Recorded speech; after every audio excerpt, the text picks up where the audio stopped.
Halo anak-anak, hari ini kita akan mendengarkan kisah tentang Suwana Hansa Jataka, yaitu seekor angsa emas bersama dengan nenek. Di sebuah danau yang bening seperti cermin, hiduplah seekor angsa berbulu emas bernama Hansa.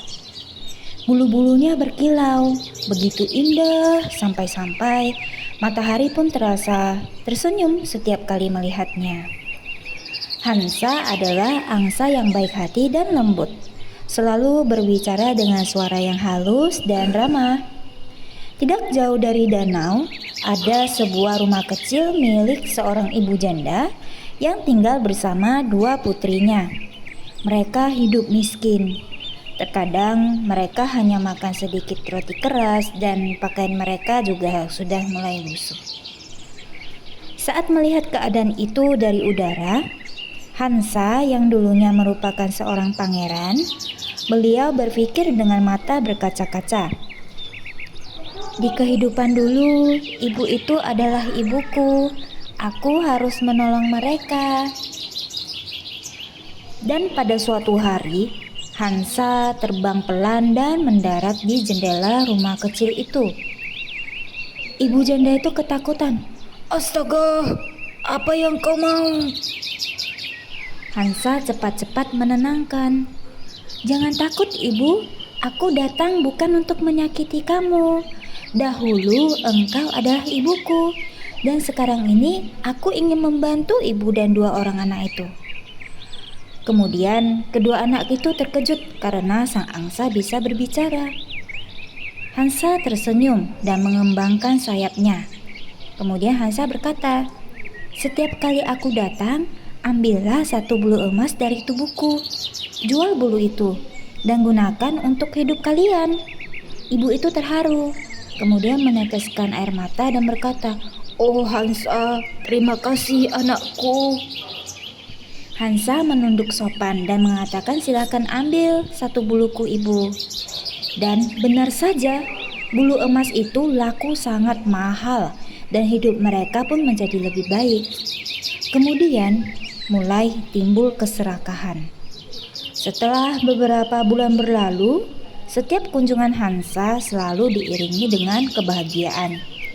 Namun, suatu hari ibu ini mulai mengerutkan kening sambil menatap bulu emas yang ingin dijualnya. Kalau setiap kali cuma dapat satu bulu, lama sekali aku bisa kaya," gumamnya. "Bagaimana kalau aku ambil semua bulunya sekaligus?" Anaknya yang mendengar itu langsung berkata, "Ibu, jangan. Hansa sangat baik kepada kita. Kita harus bersyukur." Nah, keserakahan sudah menutupi hati sang ibu. Ibu itu berkata, "Kalian tidak mengerti. Ini kesempatan menjadi kaya." Dan ketika Hansa datang lagi sambil tersenyum dan mengatakan, "Halo ibu, aku datang membawa berkah." Tiba-tiba, "Brak!" Sang ibu langsung menangkap Hansa. Hansa terkejut. "Ibu, ada apa ini?" Ibu tersebut berkata sambil gemetar karena bernafsu ingin kaya. "Aku akan mengambil semua bulumu hari ini." Kemudian Hansa memohon, "Ibu, bulu emas ini hanya akan muncul bila aku berikan dengan sukarela. Jangan lakukan ini, Bu." Namun si ibu tetap memaksakan kemauannya. Dicabutnyalah semua bulu Hansa satu persatu dengan kasar dan terburu-buru. Dan seketika bulu-bulu itu berubah menjadi bulu yang biasa, tidak lagi bersinar dan tidak bernilai. Ibu tersebut terperanjat. Apa ini? Kenapa tidak berwarna emas?" Dengan suara lemah, Hansa berkata, "Aku sudah bilang, Bu, bulu emas itu hanya muncul bila aku berikan dengan ketulusan. Keserakahanmu telah menghilangkan semua berkah." Ibu janda pun menangis dan berkata, Aku salah Hansa, maafkan aku." Kemudian Hansa menatap kedua putri itu. "Jagalah hati kalian, Rasa syukur itu penting. Sekarang aku sudah harus pergi meninggalkan kalian. Lalu Hansa mengepakkan sayapnya, terbang tinggi di langit, dan meninggalkan keluarga itu untuk selamanya. Dan pada akhirnya, ibu dan kedua anak itu kembali hidup miskin karena akibat dari keserakahan.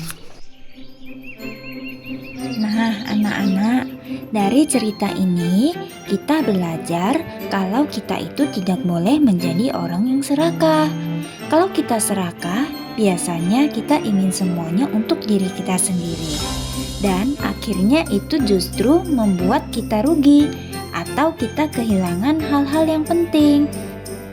Misalnya, kalau kita punya permen yang banyak dan kalau kita makan semuanya sekaligus karena tidak mau berbagi, besoknya sudah tidak ada lagi permen yang bisa kita makan.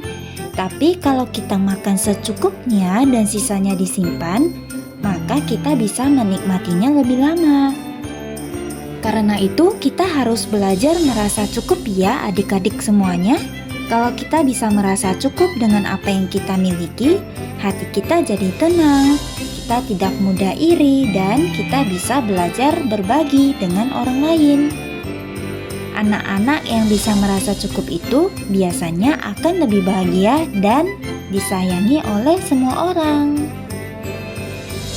Sekian dari cerita hari ini. Semoga bermanfaat buat adik-adik semua. Namo Sang Hyang Adi Budaya, Namo Buddhaya.